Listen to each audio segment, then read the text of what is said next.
Hello my beautiful traders, welcome to young traders. चलिए crypto से related कुछ news and updates हम लोग जान लेते हैं। ओके, स्टार्ट करते हैं हम इलॉन मस्क वाली इस न्यूज़ से। यहाँ पे बताया गया है कि इलॉन मस्क को ऑलमोस्ट $258 बिलियन का जुर्माना भरना पड़ेगा। बेसिकली उनके दो company space x and Tesla पे ये जुर्माना आया है, तो इनडायरेक्टली इलॉन मस्क पे ही आया है।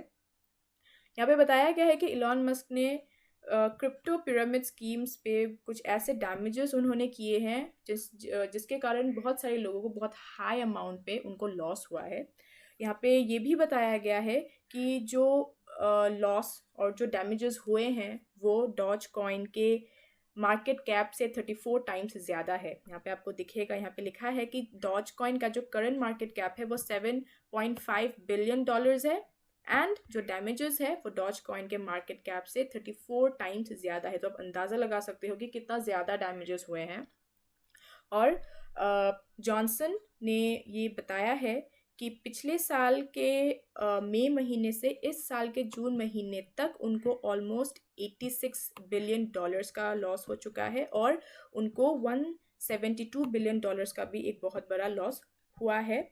ये भी बताया गया है कि इलॉन मस्क ने बेसिकली अपने उनका जो उनका एक स्टेटस है वर्ल्ड रिचेस्ट मैन का, उन्होंने उसको यूज़ करते हुए डॉज कॉइन के पिरामिड स्कीम्स पे उन्होंने थोड़े से राइज लाने की उन्होंने कोशिश की थी।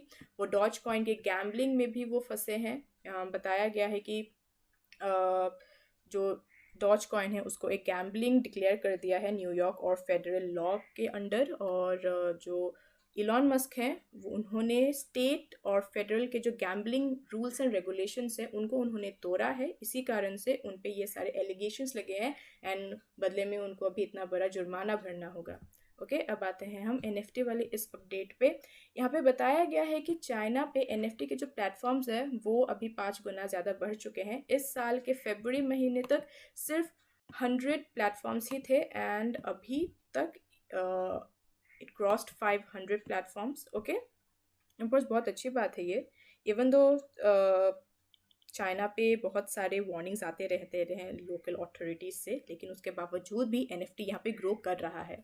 ओके, अब आते हैं हम तीसरी अपडेट पे, फिनब्लॉक्स वाले इस अपडेट पे बताया गया है कि यहाँ पे अभी जो रिवॉर्ड डिस्ट्रीब्यूशन है और जो विड्रॉल है उसको अभी थोड़ा टाइट कर दिया गया है। रिवॉर्ड डिस्ट्रीब्यूशन को बंद कर दिया गया है और जो विड्रॉल्स हैं उसको अभी लिमिट कर दिया गया है। और इसी बात पे जो कम्युनिटी के लोग हैं उन्होंने अपने मतलब वो ऑफ कोर्स वो खुश नहीं है इस बात से।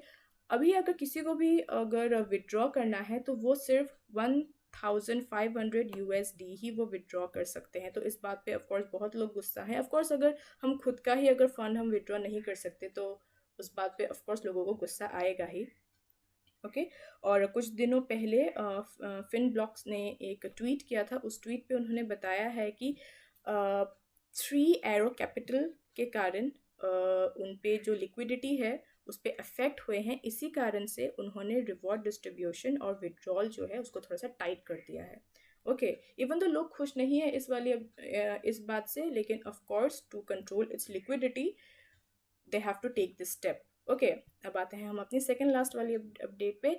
मार्केट पे ऑफ कोर्स एक बेरिश मूवमेंट है, लेकिन उसके बावजूद भी जो बाइनेंस है वो जैसी है वो वैसी ही चल रही है। वो अपने जो मतलब उनका जो बिजनेस है वो जैसा चल रहा है वो वैसे ही चलने दे रहे हैं। वो कोई चेंजेस नहीं ला रहे हैं खुद पे, even though the bear market is going on.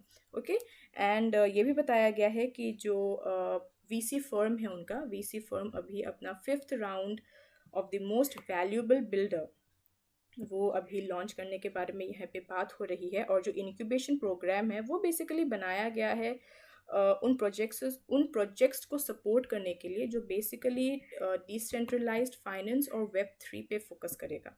Okay, अब आते हैं हम अपनी लास्ट अपडेट पे। यहाँ पे बताया गया है कि जो मार्क क्यूबन है वो एक बहुत बड़े क्रिप्टो इन्वेस्टर है। तो मार्केट के इस डाउन ट्रेंड को देख के उनको वॉरेन बुफे की उनकी याद आ गई। ओके, उन्होंने यहाँ पे बताया है कि उनको अभी एक पैरेलल सा राइज एंड फॉल दिख रहा है क्रिप्टो करेंसी के मार्केट और प्रोजेक्ट्स पे।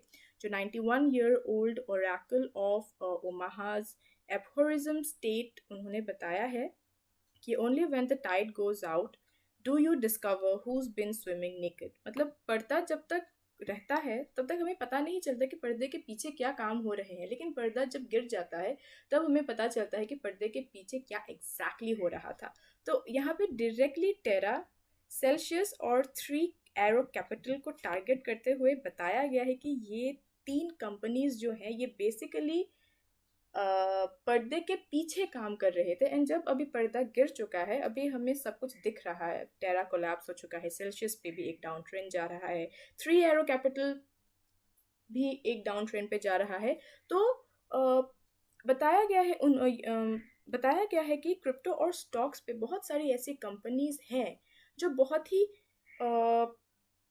कम रेट पे भी वो चल रहे हैं मार्केट पे जैसे तैसे। एंड एक टाइम ऐसा आएगा जब वो मार्केट से कम्प्लीटली हट जाएंगे, उनके पास ना ही कोई वैलिड बिजनेस प्रोस्पेक्ट्स हैं, ना ही मतलब कुछ वैलिड पॉइंट्स हैं उनके पास, but still they are running on the market. Okay, and उनको ऐसे बहुत सारे ख़राब बिजनेस मॉडल्स भी देखने को मिल रहे हैं जो बेसिकली क्रिप्टो प्रोजेक्ट से रिलेटेड है, एंड वो पिछले 2 महीनों से वो बहुत ही ज़्यादा लॉस में जा रहे हैं। ओके, तो आज के लिए बस इतना ही। Thank you for watching. अगर आपको वीडियो अच्छी लगी हो तो लाइक कर दीजिएगा, चैनल को भी सब्सक्राइब कर दीजिएगा। मिलते हैं अगले वाले वीडियो पे, तब तक के लिए बाय बाय।